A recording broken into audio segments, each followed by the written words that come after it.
Hello friends, welcome to our channel চটপটা kitchen with blog. কেমন আছেন সবাই? আজ আমি চলে এসেছি দারুণ একটা মজাদার মিষ্টি রেসিপি নিয়ে। এটা বাড়িতে থাকা উপকরণ দিয়ে আপনারা খুব সহজেই বাড়িতে বানিয়ে নিতে পারবেন। প্লিজ বন্ধুরা, আমার ছোট্ট চ্যানেল, আপনারা এই রেসিপি দেখে অবশ্যই চ্যানেলটি সাবস্ক্রাইব করবেন আর পাশে থেকে উৎসাহ দেবেন নতুন নতুন রেসিপি তৈরি করা। চলুন তাহলে আমরা রেসিপিটা তৈরি করি। রেসিপিটা তৈরি করার জন্য আমি নিয়ে নিচ্ছি একটা বাটির মধ্যে নিয়ে নিচ্ছি 4 চামচ কর্নফ্লাওয়ার। এবার এই কর্নফ্লাওয়ারের মধ্যে আমি দিয়ে দিচ্ছি অরেঞ্জ ফুড কালার। আপনারা চাইলে রেড ফুড কালার কিংবা গ্রিন ফুড কালারও দিতে পারেন। এবার আমি এটা কিছুটা পরিমাণ জল দিয়ে ভালো করে জলের সাথে গুলিয়ে নেব। দেখুন আমি এই পরিমাণ জল দিয়ে নিচ্ছি। এবার চামচের সাহায্যে এটা ভালো করে জলের সাথে মিশিয়ে নেব। দেখুন এটা মেশানো হয়ে গেছে। এবার আমি গ্যাস অন করে কড়া বসিয়ে নিয়েছি। দেখুন কড়া বসিয়ে নিয়েছি। এবার কড়ার মধ্যে আমি ওটা মিশ্রণটা দিয়ে দিচ্ছি।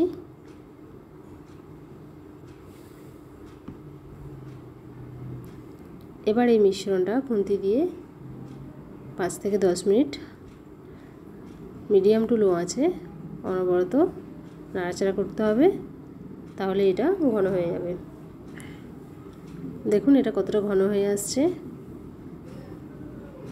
এটা দেখতেই পাচ্ছেন কতটা ঘন হয়েছে। এবার আমি এই সময় দিয়ে দেব পরিমাণ মতো চিনি। আমি এখানে 3 চামচ চিনি নিয়ে নিয়েছি। আপনারা যেমন মিষ্টি পছন্দ করেন সেই পরিমাণে চিনিটা নিয়ে নেবেন। এবার আবারও আমি খুন্তি দিয়ে নাড়াচাড়া করব বেশ কিছুক্ষণ। এখানে অবশ্যই গ্যাসের আঁচটা মিডিয়াম টু লোয়ে রাখতে হবে। দেখুন এটা কতটা সুন্দরভাবে জমে গেছে। এবার এই সময় আমি দিয়ে দেব 1 চামচ পরিমাণ ঘি।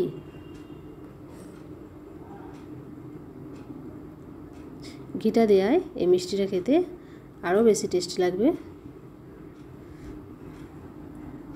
এবার ঘিটাও এর সাথে ভালো করে মিশিয়ে নিতে হবে।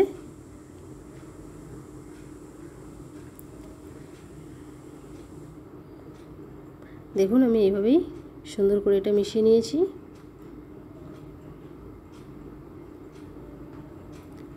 এটা মেশানো হয়ে গেছে। এবার এই সময় আমি একটা প্লেট রেডি করে নেব এটা নামানোর জন্য।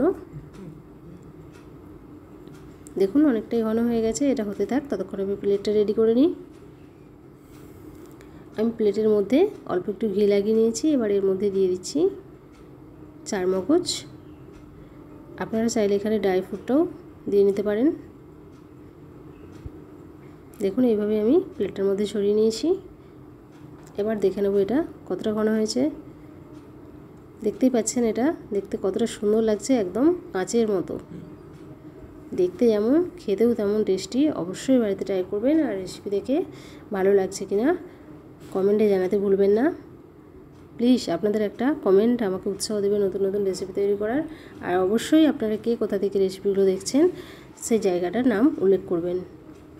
দেখুন এটা হয়ে গেছে। এবার আমি একটু প্লেটে নামিয়ে নেব। আমি প্লেটে নামিয়ে নিয়েছি। এবার এটা 2 থেকে 3 ঘন্টা ফ্যানের তলায় রেখে দিলেই ঠান্ডা হয়ে যাবে। ফিরে আসি 2-3 ঘন্টা পর। দেখুন এটা ঠান্ডা হয়ে গেছে, আমি নিয়ে চলে এসেছি। এবার আমি এটা কেটে দেখাচ্ছি এটা কতটা ঘন হয়েছে।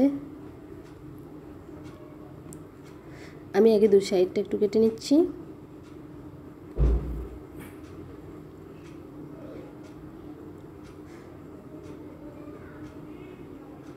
আমি এটা বরফির সাইজের করে কেটে নেব। আপনারা চাইলে আপনাদের পছন্দ মতো সাইজের করে কেটে নিতে পারেন।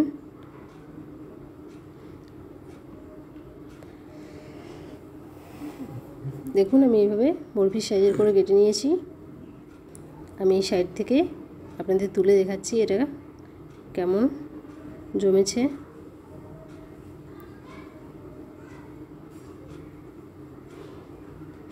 দেখুন কতটা সুন্দরভাবে এটা জমে গেছে, একদম মুখে দিলেই মিলিয়ে যাবে, এতটা সুন্দর। আমি ভেতর থেকেও একটা পিস তুলে দেখাচ্ছি আপনাদের। দেখুন এটাও কতটা সুন্দর জমেছে। আমি এগুলো প্লেটে তুলে নিয়েছি। দেখুন কতটা সুন্দর লাগছে দেখতে। যে কাউকে আপনারা খাওয়াবেন আপনারা অনেক প্রশংসা করবে, জানতে চাইবে এটা কিভাবে বানিয়েছেন। বন্ধুরা, রেসিপি থেকে ভালো লাগলে চ্যানেলটি প্লিজ লাইক শেয়ার সাবস্ক্রাইব করতে ভুলবেন না। আপনাদের একটা সাবস্ক্রাইব আমাকে উৎসাহ করবে নতুন নতুন রেসিপি তৈরি করার। আমার ছোট্ট চ্যানেল, আপনাদের সহযোগিতার খুবই প্রয়োজন, তাই প্লিজ চ্যানেলটি সাবস্ক্রাইব করুন আর উৎসাহ দিন নতুন নতুন রেসিপি তৈরি করার। পাশে থাকুন, আমার ইউটিউব পরিবারের সদস্য হয়ে যান, একটা সাবস্ক্রাইব করবে। ভালো থাকবেন, সুস্থ থাকবেন।